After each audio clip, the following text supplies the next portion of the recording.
So sah die Welt vor Urzeiten aus, und so wird sie wieder aussehen, wenn alles Leben auf der Erde vergangen ist.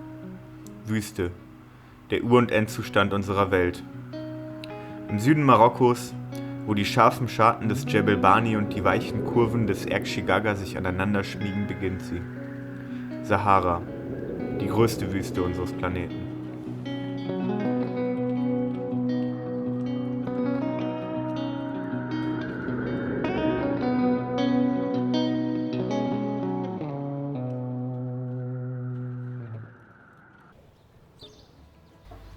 Wir machen uns auf den Weg über das Atlasgebirge in den Süden Marokkos, um alte Freunde zu besuchen. Fungsgit, das Tor zur Wüste. Eine Gegend, die aus einem anderen Jahrhundert zu erwachen scheint.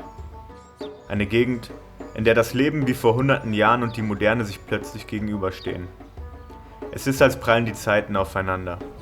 Die Urzeit aus Fels und vergangenen Ozeanen, die der Nomaden mit ihren alten Geschichten und Liedern und die Moderne, die wie überall selbst in den entlegensten Ecken der Welt Einzug hält.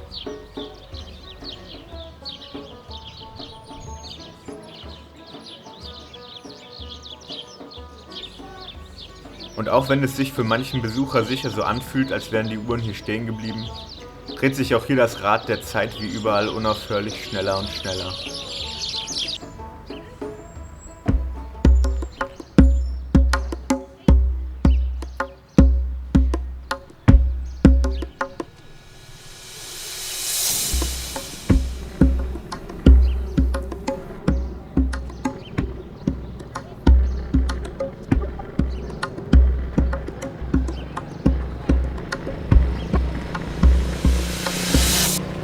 Diese Gegend ist die Heimat von Mustafa. Er gehört zu einer jungen Generation der mittlerweile sesshaft gewordenen Nomaden. Zwischen den Stühlen hat er es sich bequem gemacht. Für ihn sind die alten Traditionen seiner Herkunft und die moderne Welt kein Widerspruch. Nach dem Englischstudium in Agadir ist er zurückgekehrt, um es zu seinem Beruf zu machen, als Wüstenguide den Zauber der Wüste Menschen aus aller Welt zu zeigen. Nein, das ist übrigens nicht Mustafa. Das ist er. Und das Ding, was er da anhat, das traditionelle Gewand, nennt man Fukir und ist hier unten tatsächlich noch Alltagsmode, genau wie der Turban. Noch viel weniger möglich wegzudenken aus dem Alltag der Menschen, der Tee.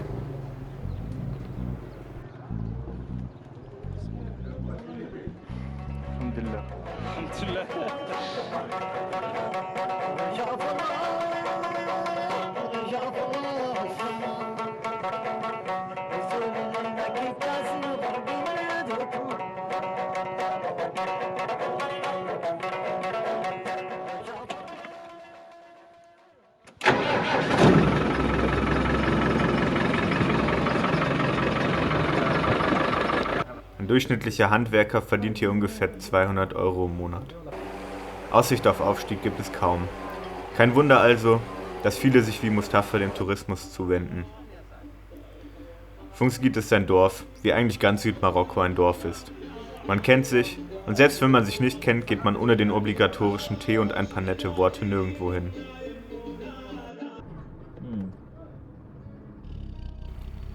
Von Fungsgit geht es weiter für uns abseits der Straßen. Dorthin, wo Mustafa aufgewachsen ist, zum Fuße des Djebel Bani Gebirges, im ausgetrockneten Iriki-See.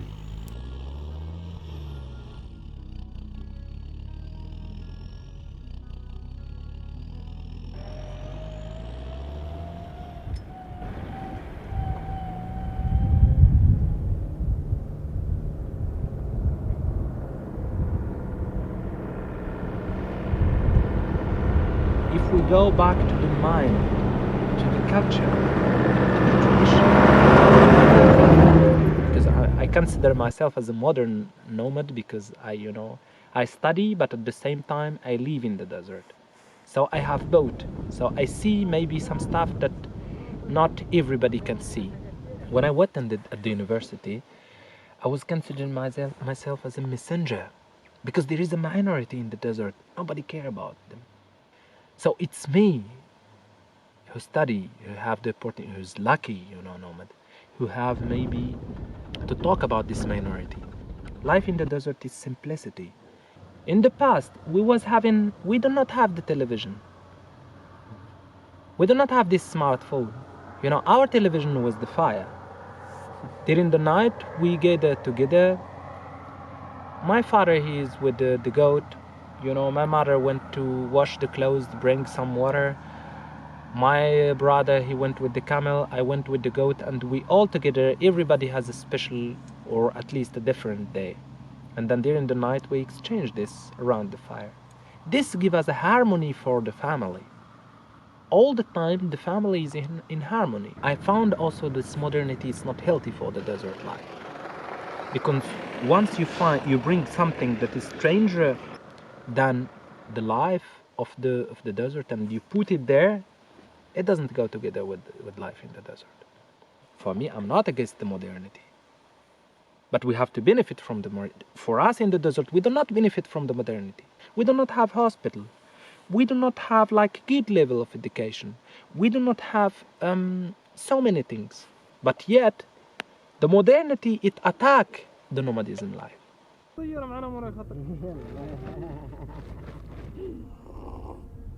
على سلامتك بخيرك مسكر رحمه والدنيا شوف بنادم راه ضعيف يا مناخ الدنيا داك الشيء اللي فيها المرض وفيها كذا وفيها الآفات وفيها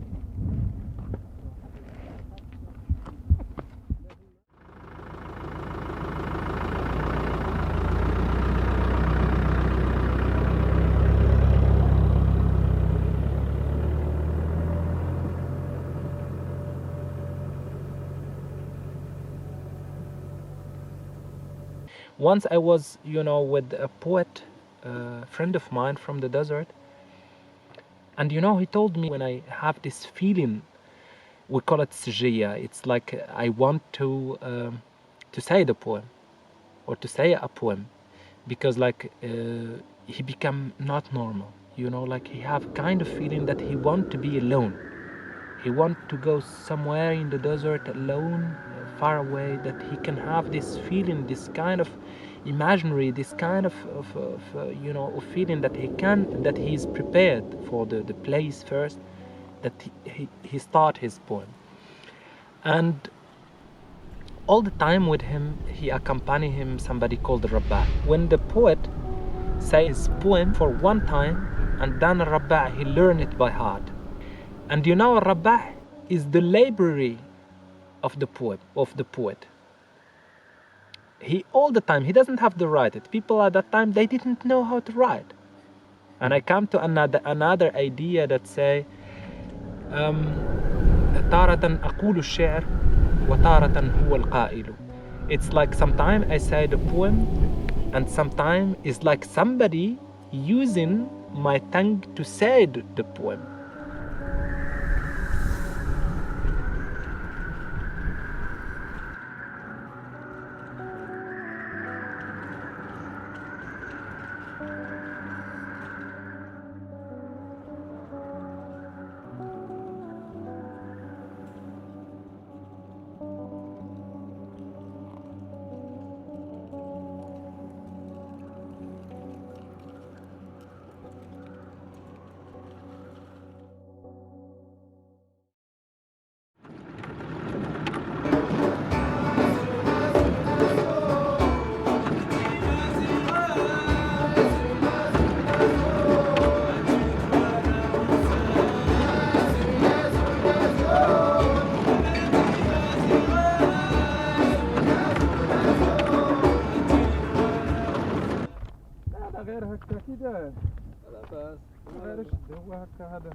Auf unserer Suche nach dem Poeten besuchen wir zuerst Mustafas Vater.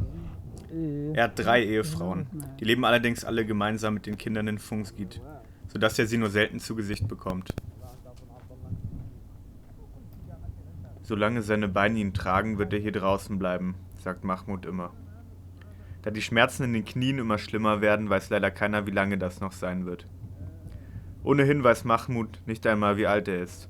Es scheint ihn auch nicht groß zu interessieren. Für die Bewohner der Wüste scheint die Zeit keine Sanduhr zu sein, die abläuft, oder die es wert ist, in Jahren gemessen zu werden. Zeit ist der unerschöpfliche Reichtum dieser Menschen.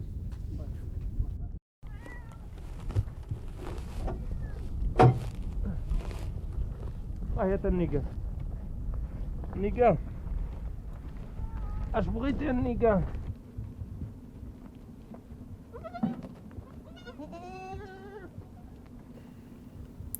Bauernhofromantik Sahara-Art.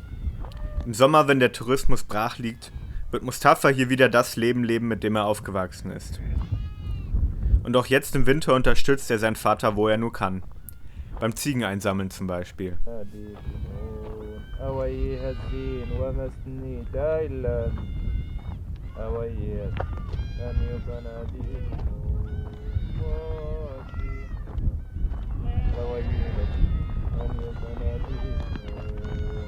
إيري غابوس إيري غادار ومسني دايلان أوي هزين وفناديك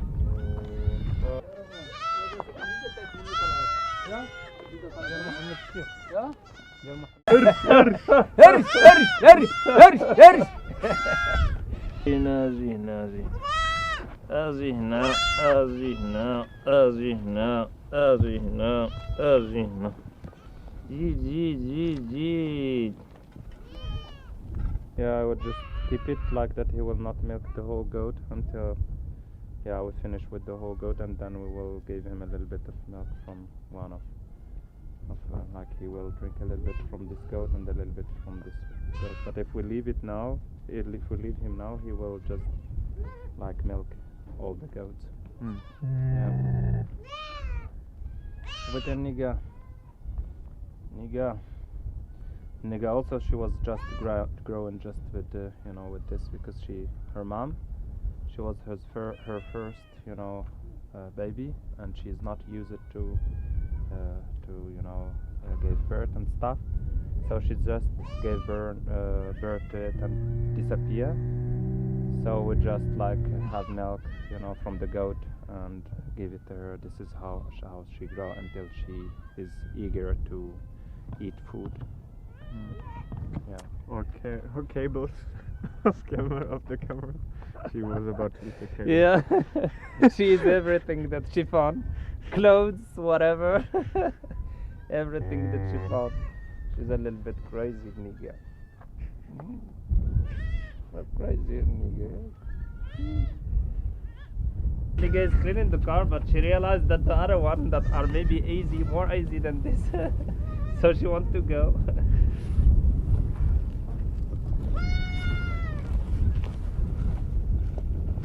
Okay, يلا قولي هادشي يلا.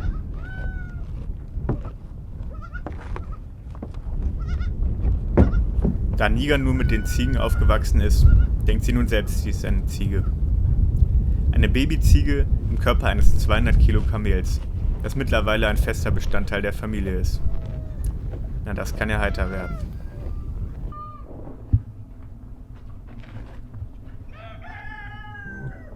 Komm, Niger, hau ab. Geh aus dem Weg. يلا مانجي Manger. يلا يلا بسم الله بسم الله فضلا بسم الله هذه لقيتها مص ياك لقيتها وهم أزمها صغيرة جايبت عليها باش أبغى لك تبنا وبرد ودرت زود أش بغيتها منيقة سيري در الغزلات قطع صح سيري در الغزلات سيري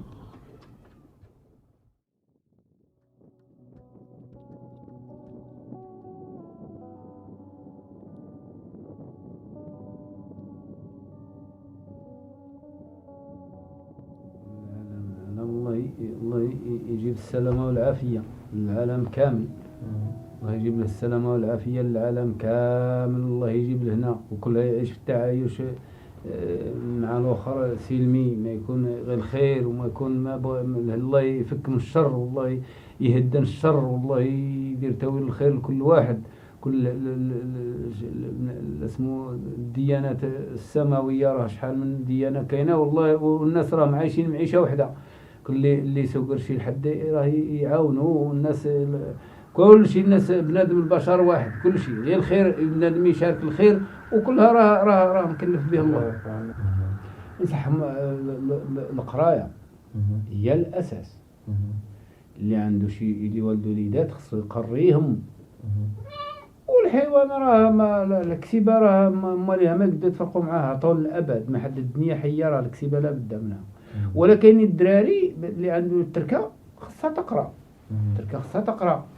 اللي عنده وليدات كنقول لهم اللي عنده شي دري يقريه، ما يبقاش يبقى اليوم ما بقى داك الحساب اللي كان ديك الساعه اليوم الحمد لله كيبحثوا حتى الدوله بغات كتبحث على ما خلات حد هكاك امي. انا نيت امي ما انا كنعرف والو، ولكن الحمد لله الدراري ما درت محاوله باش يقراو الدراري، يخليو ولادي كلشي يقراو، ما كانش واحد فيهم اللي ما قرا الحمد لله، كلشي يقرا اللهم لك الحمد. وانا هاني مع ماشي مع كسيبه وفضل الله. والناس اللي الاجيال اللي جايين القرايه، لما كانت القرايه راه ما كانش بنادم يقرا وتهلريت في كسيبته ماشي مشكل، هو قرانيت ولا الكسيبه ديالو رد لها البال ماشي مشكل، ما كاين اللي مانعه، ما كاين مانع عن الكسيبه الا بغى يكسب راه يكسب ويقري، يكري يدير هاك ويدير هاك وهو راسو يتحرك وتم القضيه دايره. الكسابه ما عمر الكسيبه هي ما حد الدنيا حيه، الكسيبه لا بد منها وواحد العادات ديال. وكان الناس بولادهم ديك الساعه الناس ما كيقروا، قرايه ما كاينه. دوك هادشي دوك الناس دوك هاد لبان هذا اللي علينا راه هادو يقروا. اللي لحق له دري القرايه خصو يمشي يدي حدا المدرسه وما تلا ما هو واحد. دوك بزاف من الناس كل شيء رد الدراري الكوليجات والمدرسه كيقراو راه ما صافي بقى بداك الشيء بوحدو والله يكري ساح الا لقى شي ساح يكري هادشي اللي عنده. وديك الساعه انت ما حضرت ديك الوقيته ملي كانوا كيطرحوا الناس من هنا مثلا يمشوا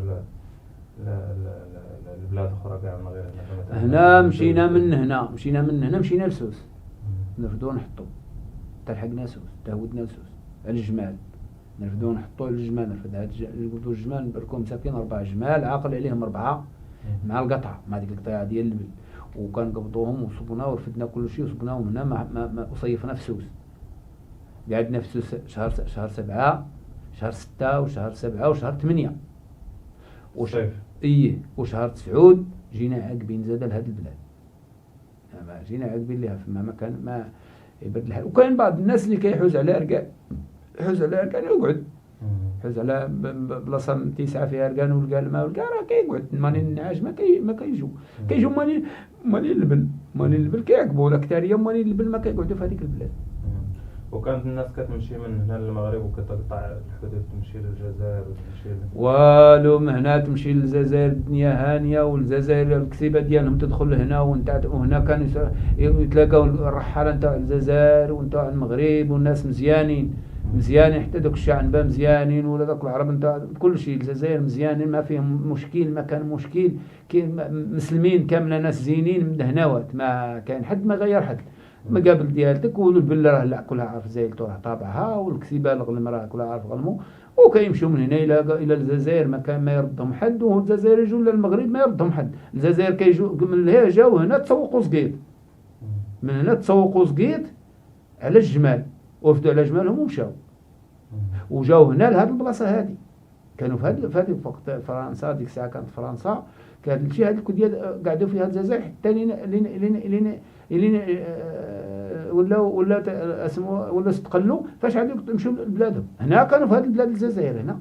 مشاو وين كانوا هنا وما حتى هما مزيانين وبغاو غير داك هما كاين متحابين هما فرنساويين ولكن نهار اللي شدوا اسمو راه مشاو راه عقبوا لبلادهم.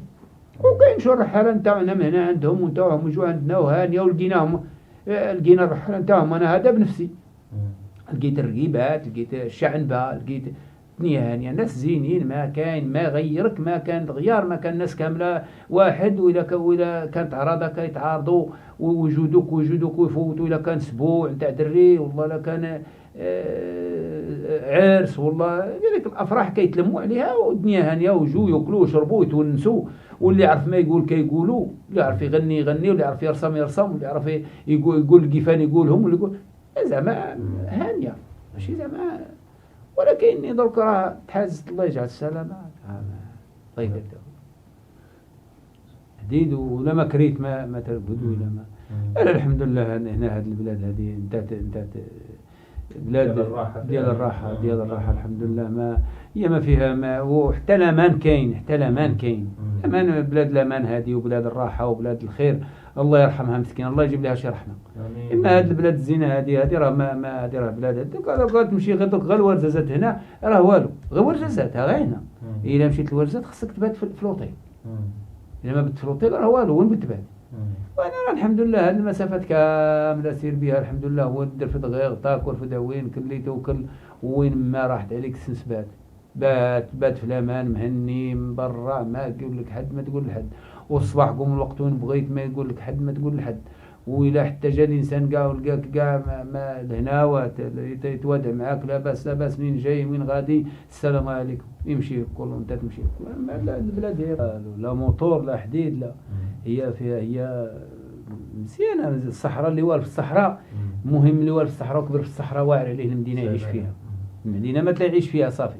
He said, like, for somebody who passed most of his life in the desert, it's really very hard for him to pass the rest of his life in the city. Yeah. For me too. قال لك حتى انا كان قال لك بان ما بنادم اللي عاش في الصحراء ما يقد يعيش في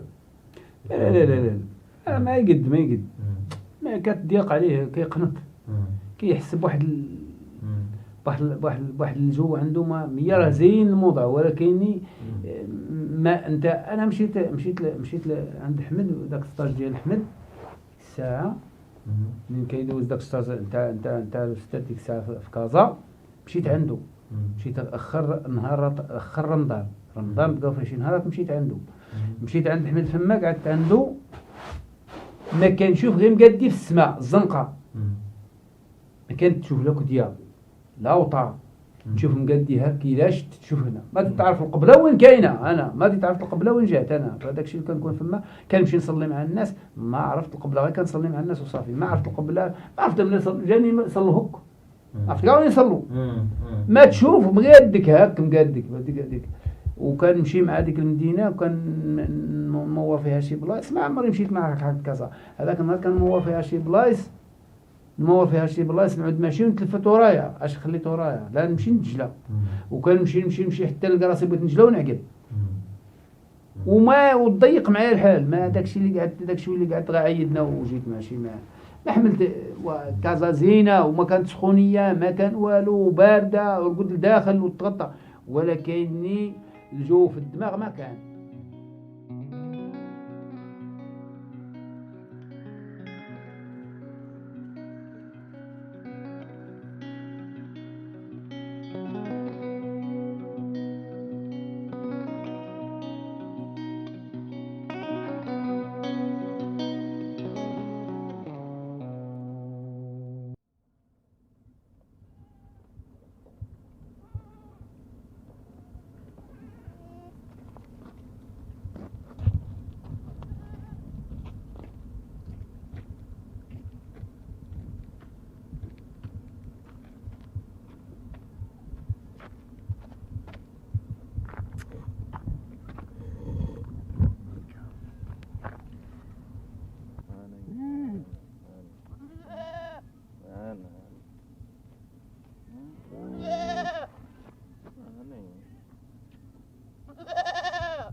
Nika, hau ab.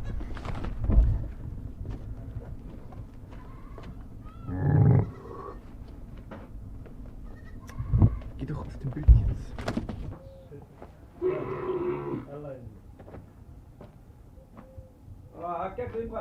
هذا الراجل بغى يصور حتى هذا الباب مزيان ما خلاص غاب تيقول دب ايوا سلامة السلام عليكم السلام الله يسلمك بسلامة سلامة. باي باي باي باي. تشاو باي باي الحمد لله.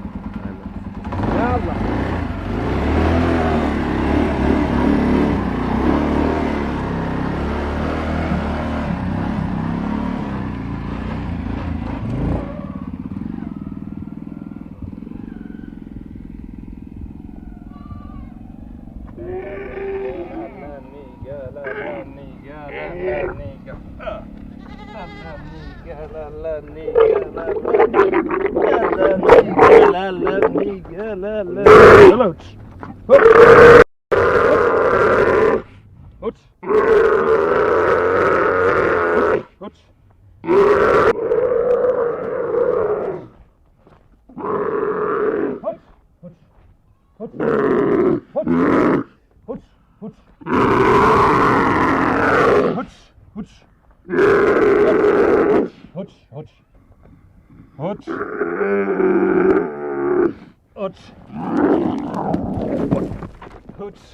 هلا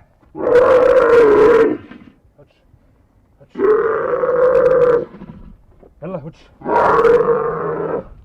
هوتش هذه هيوتش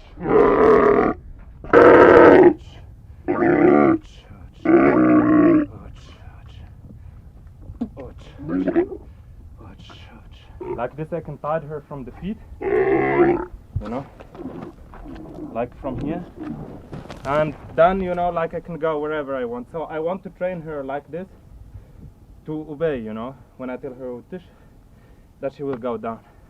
But it needs like a lot of time, you know, like gradually, like today a little bit of fight, the next day I will not fight with her, but I will just make it easily smooth, that she will get used with me to you know, sit down without this violent stuff.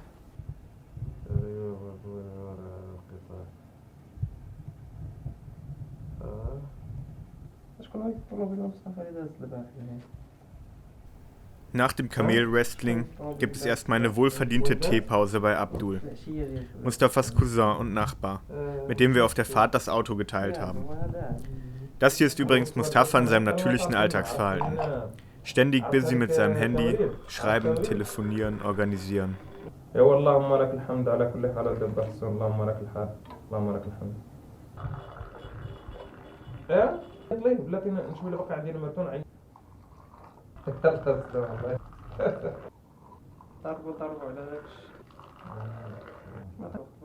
Bilder von Wohlstand, die über kleine und große Bildschirme huschen, wecken neue Begierden. Hier aufgewachsen, zieht es Abdul weg von dem einfachen Leben in den Lehmhütten. I can choose when I want to live. I choose maybe California. Yeah. Good place.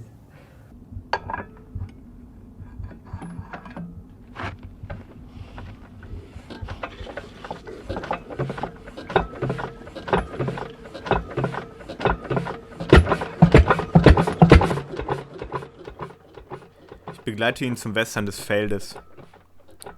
Die Bewässerung der autarken Gemüseversorgung geht hier noch mit unverwüstlicher Technik vonstatten.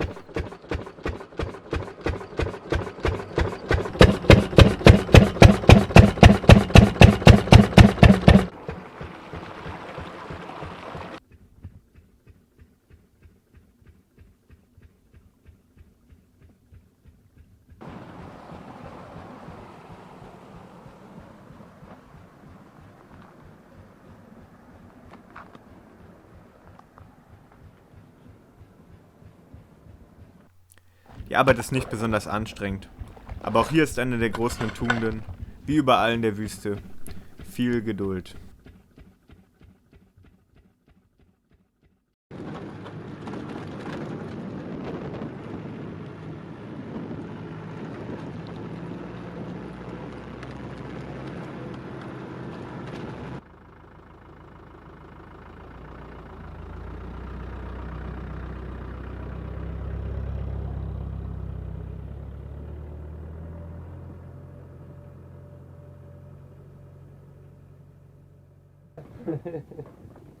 Die Nomadenschule ist eine Initiative der Regierung, eine Art Grundschule für Nomadenkinder.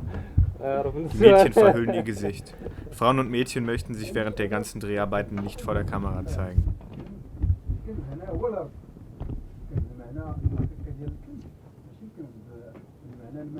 I teach language Arab classic and mathematics and science and education Islamic and geography. I have 4 family here and 2 family for 20 kilometers like this. I want to move in this school near this family and this family moving also and the children coming together. The children after the school working with the camel, working in the girls working in the kitchen, and I asked them if you want in the future continuation the study or the education in Mohammed or on Tagonit. He didn't want because he won't stay with his family because family is far. This is why he didn't want to go far. Okay. Yeah. Thank you. You're welcome.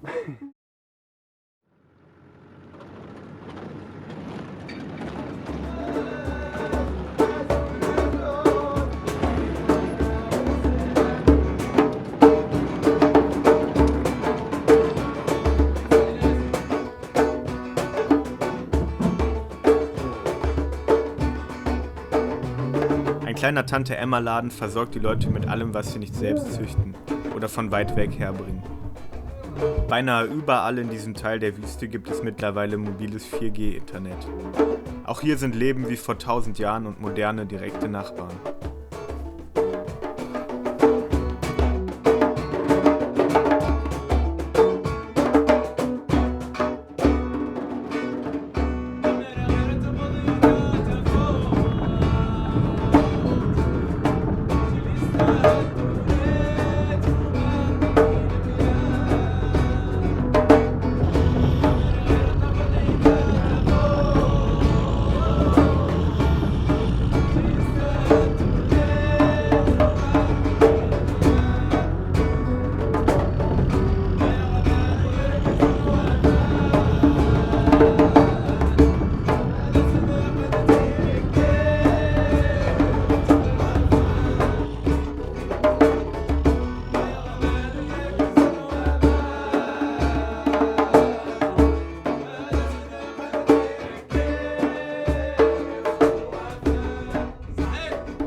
Wo wir nun hinwollen, führt uns keine Piste mehr. Kein Auto fand hier einen Weg durch die zerklüfteten Canyons des Jebel Bani. Der Poet, Er lebt hier irgendwo. Wo genau, wissen wir nicht. Immer wieder müssen wir Abstiege von den Plateaus suchen. Tafelberge dienen uns als Aussichtspunkte, um die Nomadenzelte von Weitem zu erspähen.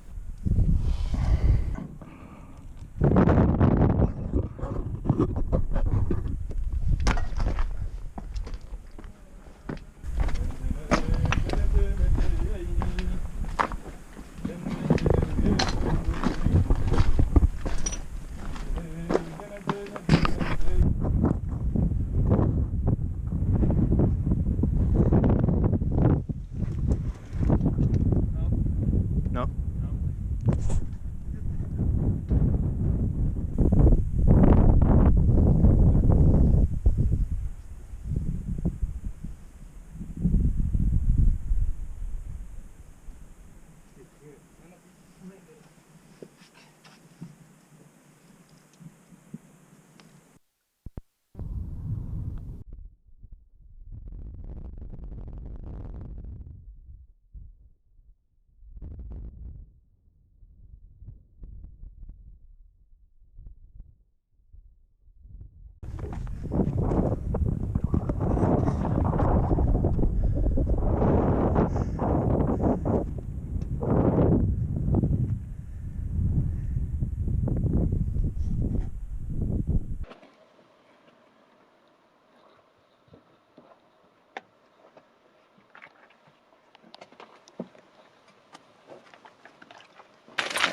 cold now. What about the night?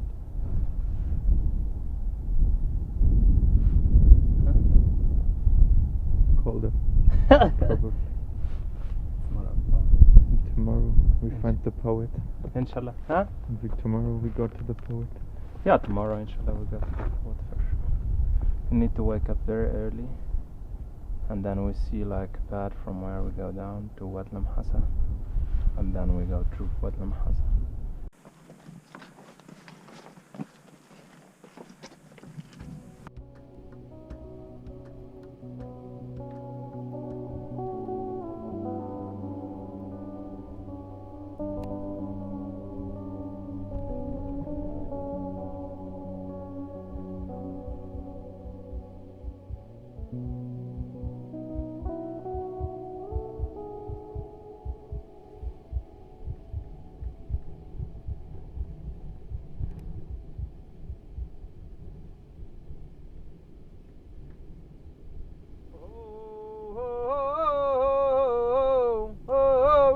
يا بناتي لا همشي طورة لا بشيان يا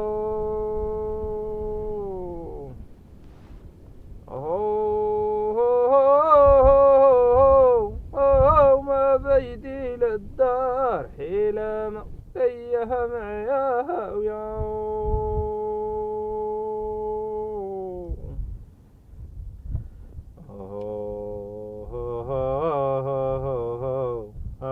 ورقبت مزنة ساحلية روعت البلدان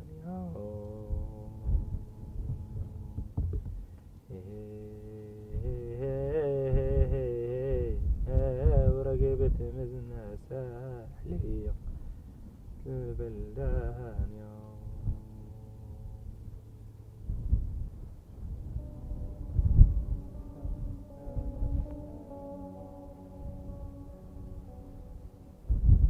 Yeah, it is a poem, and the poem said, like, we sing it in the, in the marriage, and in the marriage, we sing the whole night, and at a certain point in the early morning, everybody start to disappear.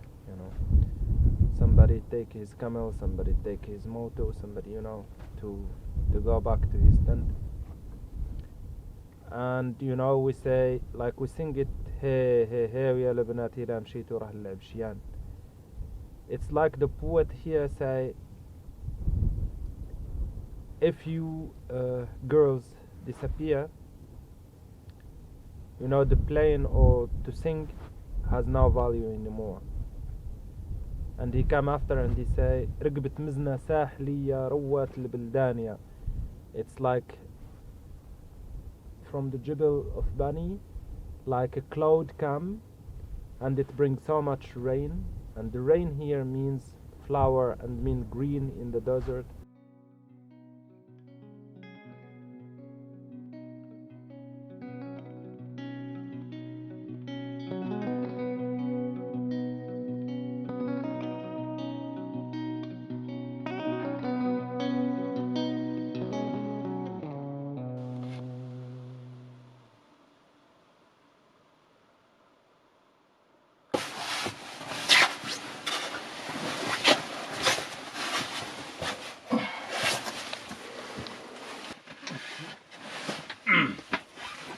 Attendez-vous, s'il te plaît. Attendez-vous.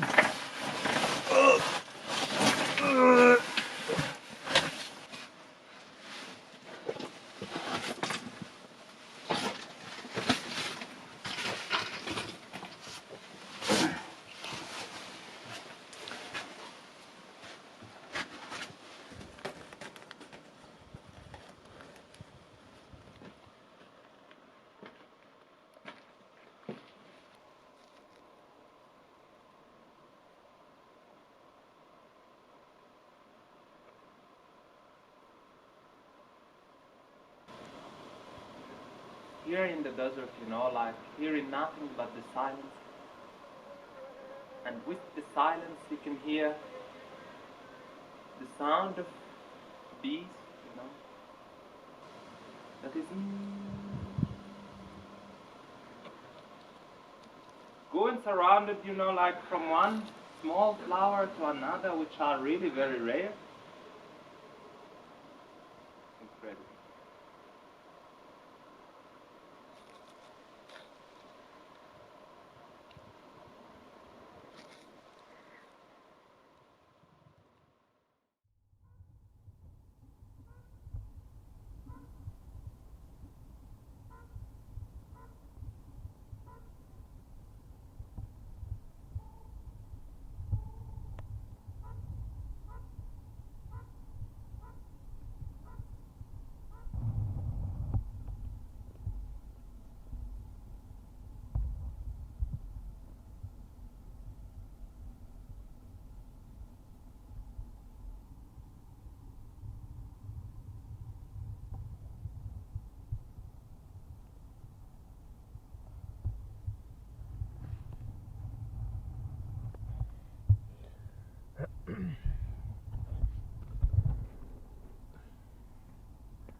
شكرا.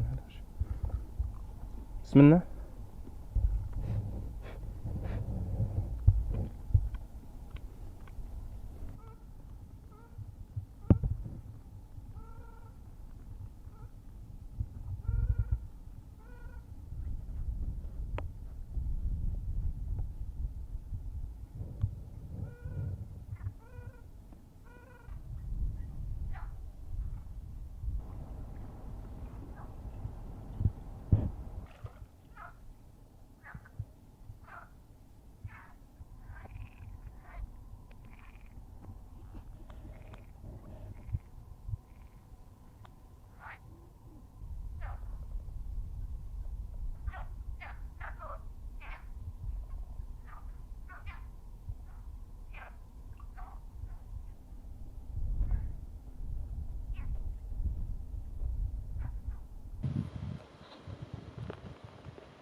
Wo sich das Wasser sammelt, sammeln sich auch die Bewohner der Wüste, Tiere und Menschen. Diesen Skorpion haben die Einheimischen den Stachel entfernt. Das Nomadenzelt liegt nur wenige 100 Meter von der Wasserstelle entfernt. Ob der Poet wohl hier ist? Wir erfahren, dass er ganz in der Nähe mit seinen Ziegen weiden soll.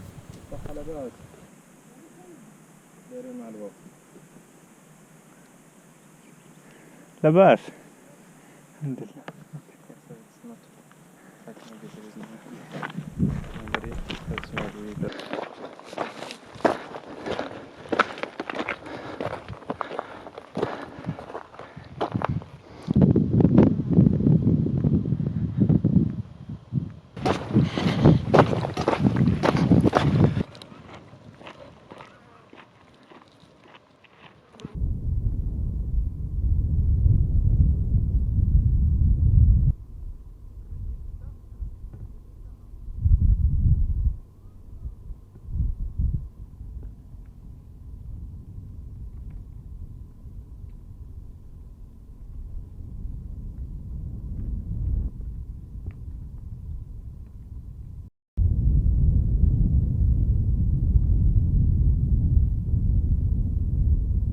والله كان خير شوية يا كان شوية الماء.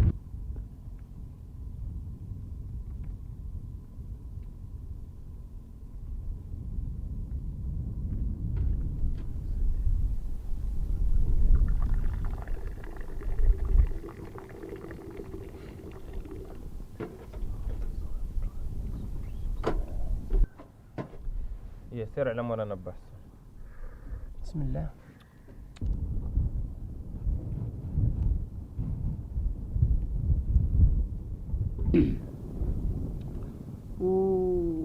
وهذاك الوقت ما هكي دروك.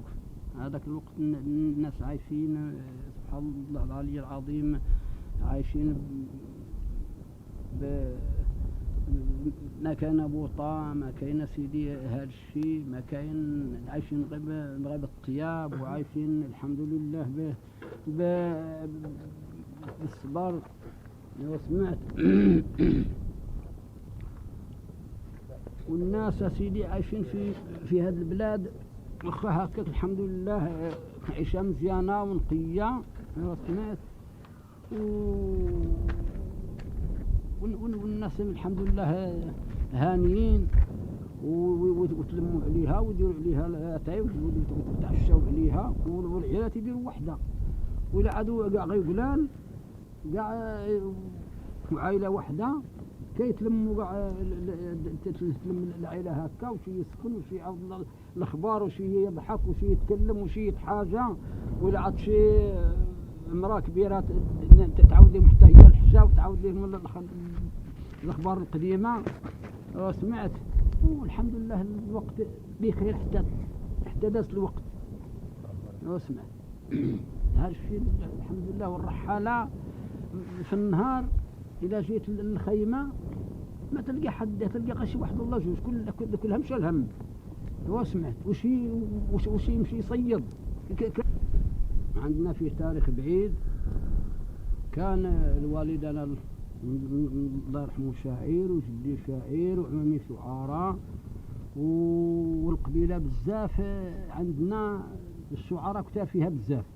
كاع هاد الاعظام الاخرين كامله كاع بلا الاعظام ديالنا حنا كل شيء الحمد لله فيهم الشعراء.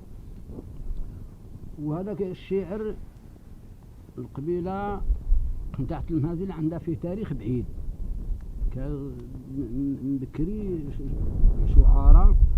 والشعر ملي يبغي يكون كيكون على واحد الحاجه، نقولوا واحد بنت واحد الحاجه مهمه غادي تجيب عليها الشعر، غادي تقول عليه هذاك الشيء اللي بان ليك جاب الله سبحانه وتعالى. وملي تبغي تقول هذاك الشيء خاصك تمشي شويه متوسع تكون وحدك باش يسهل الله سبحانه وتعالى في هذاك الشيء، وما يكون حداك حد اللي يتكلم ولا يبرزك ولا يغيرك. وجي بكري هذوك الشعراء كيديروا الرباع. في زمان بالحق ماشي هاد الزمان اللي علينا بكري كيدير الشاعر كيدير الرباع لابد له منه، وين ما مشى يمشي معاه باش يساعدو يشد عليه في نمشوا عند الناس. والشاعر من اللي يتحرك في واحد البلاصه كيعطوه الناس واحد الأهمية كبيرة. الشاعر فلاني راه جا تاني هو الرباع ديالو، راه الشاعر فلاني جا ويوجدوا له الماكله ديالو ويوجدوا له والرباع ماشي معاه ويعطوه كيديروا بحسابه بزاف. الشاعر عنده واحد الشان كبير بزاف، والرباع ديالو ماشي معاه حتى هو. هذاك الوقت الناس محتاجين، واللي شد الشيخ غادي يعطي الشاعر غادي يعطي منه الرباع حتى هو يعطي حقه وياكل هو وياه. يمشوا عند الناس يتهموا منهم بزاف. سمعت والشاعر عنده واحد المهمة كبيرة بزاف. وهذوك الشعراء حتى هما من اللي يتلقى الشاعر مع الشاعر، اللي يتلقى الشاعر مع الشاعر كاين اللي يشجعوا كل خير ويتلموا حتى هما وفي المناسبات ويرسموا ويضحكوا ويهضروا وكلها يقول كلامه. وكاين كاع اللي من اللي يتعاقبوا كاع كلها يتخاصموا كاع وهو كلها يقول كلامه. كلها يبغي يجيب كلامه فوق من الاخر وخلاص. وسبحان الله العلي العظيم كل وقته هي. وحنا بالحقيقة الحمد لله هذا الساعة اللي علينا الشعراء هكا كيتفاهموا وكيتكلموا الحمد لله. دروك ولات الوقت في شكل اخر. سمعت هذا الشيء اللي كان، هذا الشيء اللي سمعنا احنا في الاخبار. ما احنا هذا الشعراء نتاع هذا الوقت حقيقة الرباع ما كيديروه. يقول هو هذاك الشيء اللي يقول وكيحفظ وسبحان الله العظيم. واللي كاع كيحفظ داك الشيء ديال واخا ما حفظه الرباع كيحفظوا الراسو. لو منها لينا ما تدوم دار الغرور هذه هي، لابد نرحلوا منها لينا ما تدوم دار الغرور هذه هي. الدنيا قال لك دار الغرور غادي تدوز فيها لك يكتب لك الله، ولكن غادي تدوز. قال لابد من نهار رحيل على كل جيل هي تونس الغافيل بحال الصلاح. توريك زهوها بختيل بنادم هبيل ما فوق وظلام الليل يجيب الرواح. ما شاف حومته جميل وما هو قليل وهل الجمال وهل الخيل تعدى الجباح. كانت خيامهم مبنية ليبال ونغنم الضاب حدار الطموم وعبيد سارحة كورية وغيود بارسة وفقاريش قدام جوم.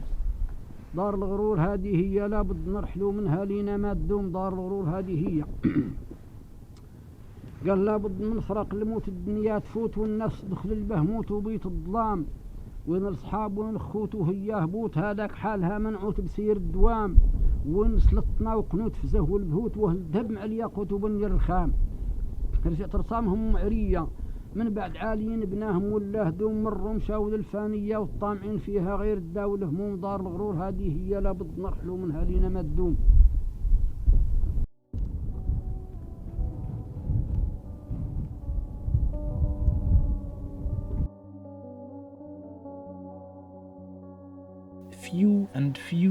few nomads living in the desert, and maybe one day they will disappear due to this. First, it was the border. Then, there is the border, nobody can cross to the other side. Then the limit of the freedom of the nomads, it's already very hard, because in the past, if there was the rain and water here in Morocco, the nomads from Mali, from other place, they come here. They have this caravan exchange. And the vice versa, if there is, for example, in the Algeria, Mali, some also rain and water, so people, they can move from here to the other place. But when the border was made and the freedom of the nomads was limited, here people, they start to think about some stuff. Because if we make a comparison in the past of our grandfather, like our grandfather, at least he find like in each family 100 camels, 200 camels. Because it was rain and water, it was a lot of rain and water, there was grass everywhere you go. And but now all this, lack of rain and water, this other phenomena that attack the life of nomads, all these ingredients come together to make life of nomadism less and less each year. People, they are obliged, nomads, they are obliged. They do not choose to go to the city, no. They are obliged to go to the city because they cannot be nomad anymore. And I think by the coming decade, we will talk about the nomadic life as a history.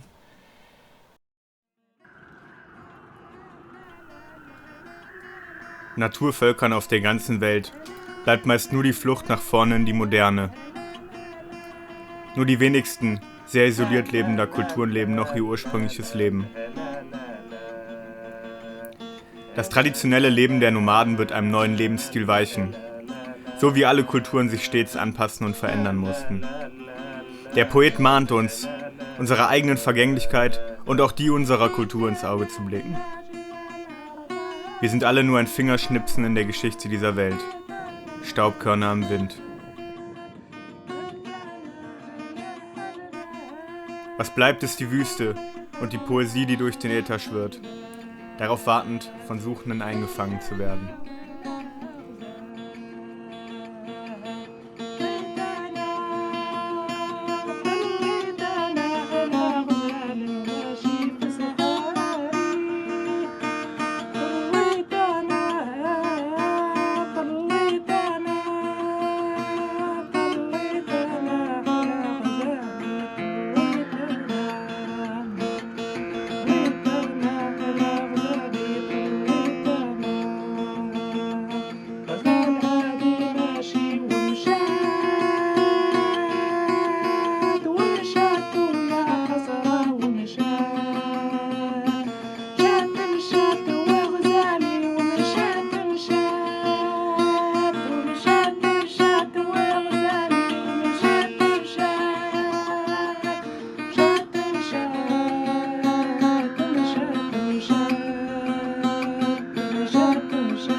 Solange jemand die Geschichten, Lieder und Verse der Nomaden erzählt, werden sie weiterleben.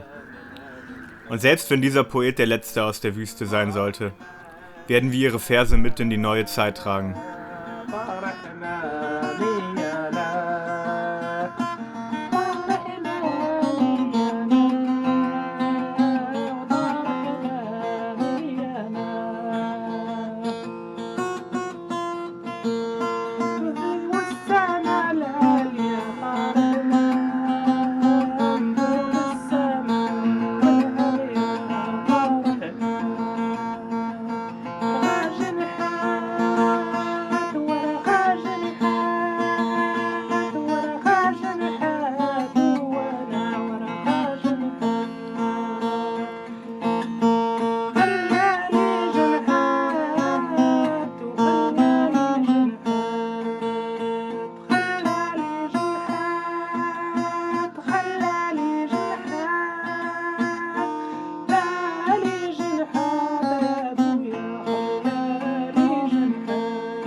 Ich erinnere mich an dieses Lied, was Mustafa in den Bergen gesungen hat.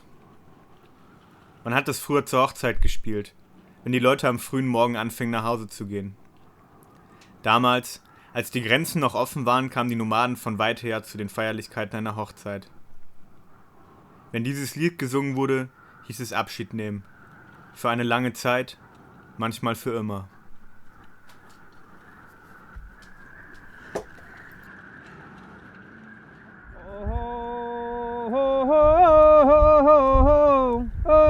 ما بيدي للدهر حيلة ما أيام عياها وياو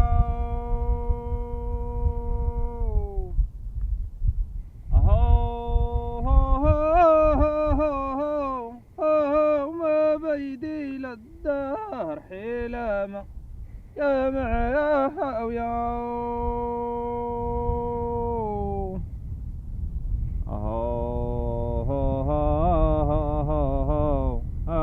يا لبناتي لها بشيت وراح لعب شياها نيو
ركبت مزنا ساحلية وات البلدان يا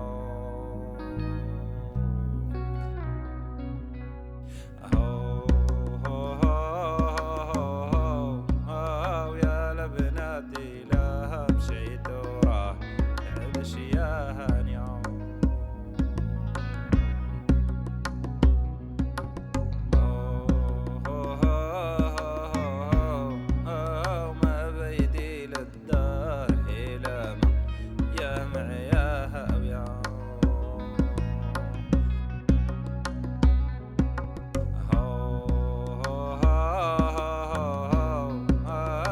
ركبت مزنا ساحلية